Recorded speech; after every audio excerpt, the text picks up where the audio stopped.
It's funny that you bring up the black Santa because I've been seeing that lately too. One of the Seth Rogen shows, a black guy, he's wearing a sweater of a black Santa. And I'm like, hey, that's full on cultural appropriation. This is winter solstice and Christmas belongs to white people and white people alone. We are the northern people. We are of the ice.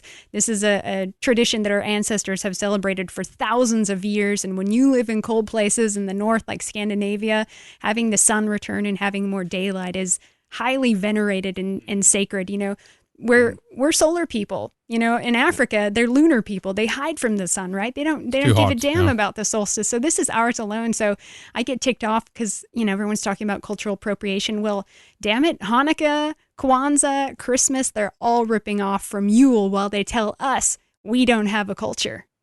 Yeah, it's true. Yeah. Well, it's part of the takeover, you know, to take everything that's sacred to us so that we have nothing to return to. And when you don't have anything to return to, then that makes you a weak people, you know.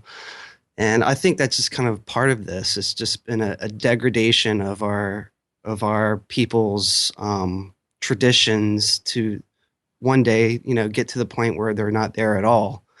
Yes, he's turned into commercial mush, basically. Nothing stands of it anymore.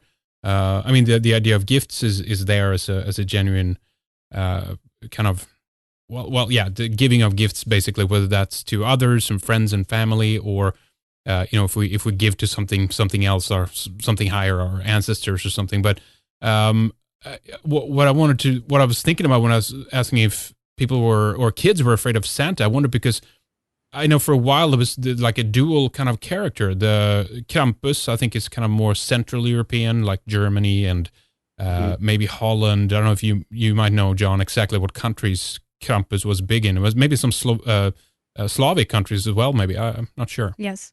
Yeah, it's in more southern Germany, right, in the Alpine area, and it's also, you know, known in other places like Prague or Praha, and just in that kind of area. Yeah, because we have the bock, you know, the goat in Sweden, and I remember he was the one who both, I think, handed out the gifts and also could punish you. I think the idea of just, you know, have you been nice this year comes from an overlap of that, basically, that you had to watch out for this guy because he might turn on you, take care of business. Now, what do you guys think about the Amanita mushroom Santa idea? That he's the shaman and he consumes the, you know, psychedelic mushrooms along with his reindeer, and they have this whole flying experience. The mushrooms are red and white. He wears red and white. What do you guys think about that?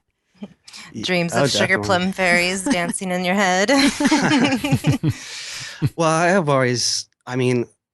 I personally, I really enjoyed looking into different kinds of shamanism, and in my journey trying to learn about these things, there was this sort of block on European shamanism, and where it's not really talked about, and but it's really is all there. And the Christmas story is a shamanic sort of story.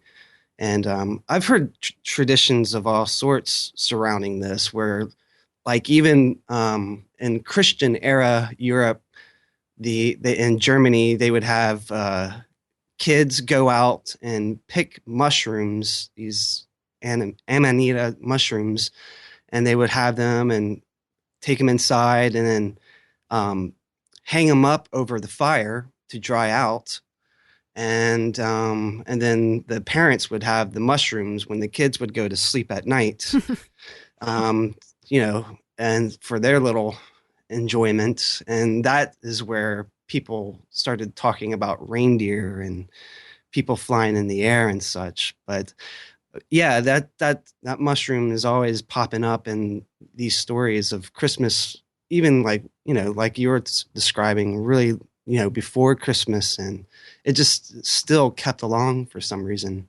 But Odin, he also rode, he flew in the sky with the horse, right? Sleipnir, and he has 8 legs, right? And then it comes about that there's 8 reindeer, and reindeer come from the north. And then Odin leads this big, great hunting party through the sky on his 8-legged horse, Sleipnir.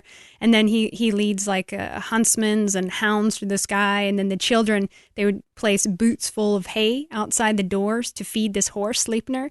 And then Odin would give them a gift in return. So that's why we hang the stockings on the mantle. That's why kids like to leave the gift for Santa. It's like leaving it for the gods. So all of these ideas are actually in Norse myth. Even the mistletoe comes from Baldur, who was, he died from a mistletoe that speared him in the side, basically, like kind of like Jesus, again. Right. And then the story goes that he's going to awake again during Ragnarok, during the Norse apocalypse. Yeah, what was it with the?